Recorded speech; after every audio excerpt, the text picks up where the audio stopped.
Mas a cura interior também é um processo de mudança do olhar.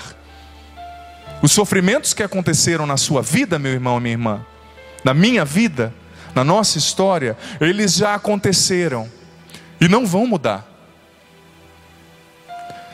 Mas a cura interior é aquela ferramenta que nos possibilita mudar a maneira como nós enxergamos essas realidades. A cura interior age no nosso olhar, nos fazendo, pela ação do Espírito, construir um novo olhar para as realidades que aconteceram na nossa história, para os sofrimentos, para as perdas, para as traições, que são reais, muitas vezes não são fábulas, não são criação da nossa mente, da nossa excessiva criatividade, não, são reais.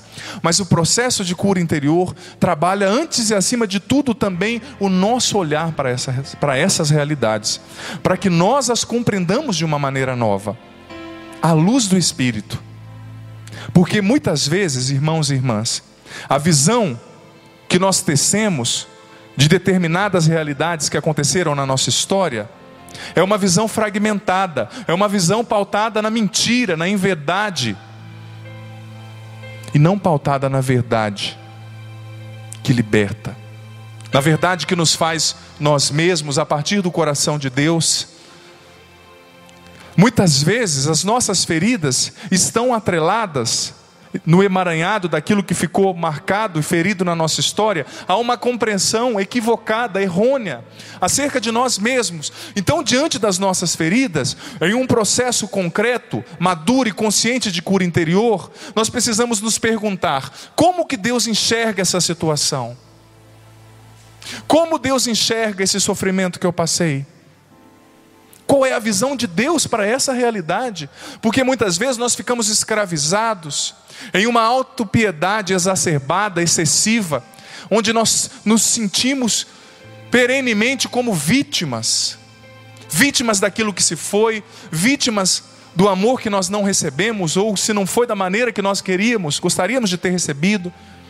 Ou muitas vezes nós olhamos de maneira muito pejorativa, muito negativa, realidades que no fundo ajudaram a nos construir como pessoa, ajudaram a nos tornar pessoas melhores.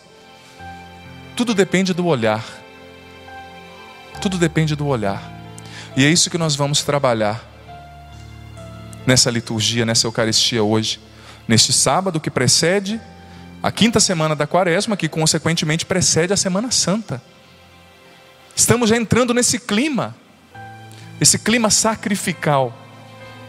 Porque o que nós celebramos na Semana Santa? O que nós atualizamos? Fazer memória, sim, mas uma memória que atualiza, como a Eucaristia.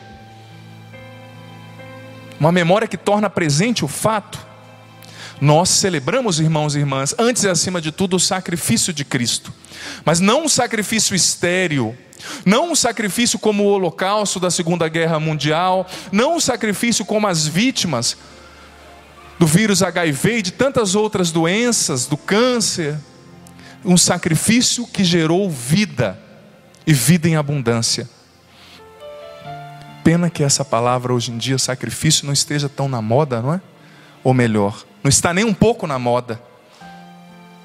E muitas vezes, o que nos impossibilita a aquisição de uma concreta cura interior na nossa vida, é a ausência de compreensão de que um processo concreto de cura interior muitas vezes começa no alto da cruz. Ninguém começa a ser curado na ressurreição.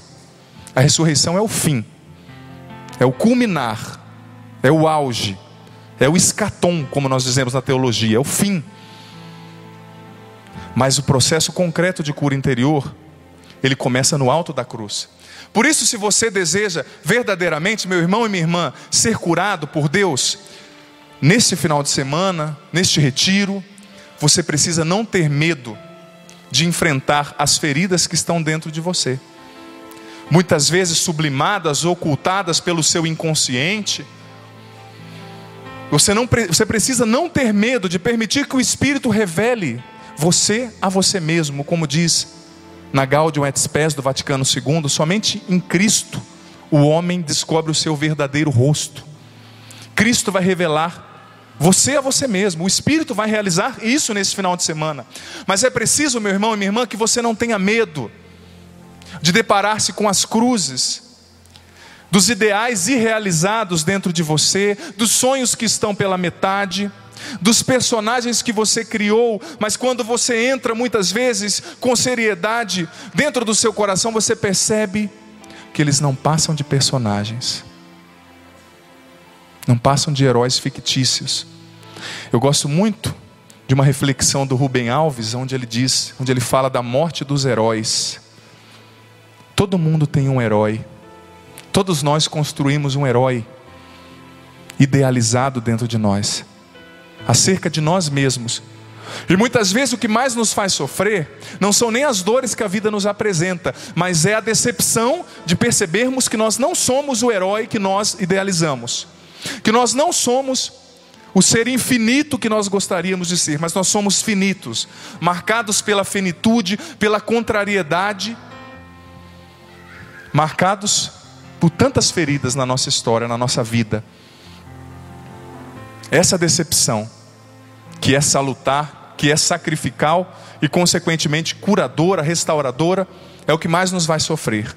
Então reafirmo, meu irmão, minha irmã, ratifico esse pensamento. Se você deseja, se eu desejo, se nós desejamos verdadeiramente neste final de semana viver um processo concreto de cura interior, nós precisamos não ter medo de enfrentar os fantasmas que existem dentro de nós.